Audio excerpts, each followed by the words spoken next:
ini harus ada batas waktu sampai kapan kita menunggu persyaratan calon ini?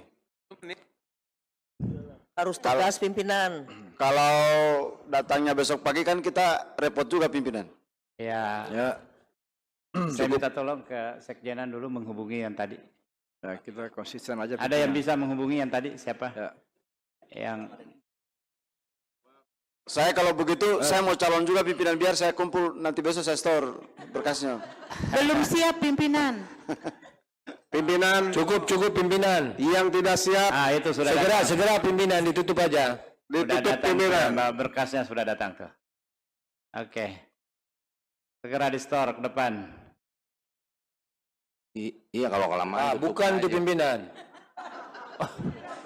Pimpinan saya pikir harus ada ketegasan. Sudah itu sudah. Udah. Oke. Iya.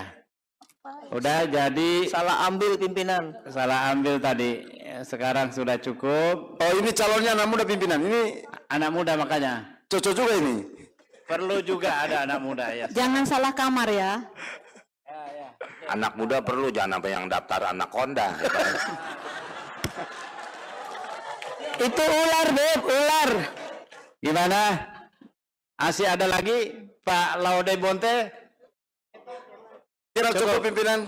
Berarti tidak maju Pak Laude. Ya oke. Kita ada 6 kandidat ini. 6 bakal calon ya. Kita terima berkasnya sekarang, kita lalu verifikasi. Oke, saya tetapkan ada 6 bakal calon yang kita sudah terima dan itu yang kita setujui untuk diverifikasi. Setuju? Download Tribun X sekarang. Menghadirkan lokal menjadi Indonesia.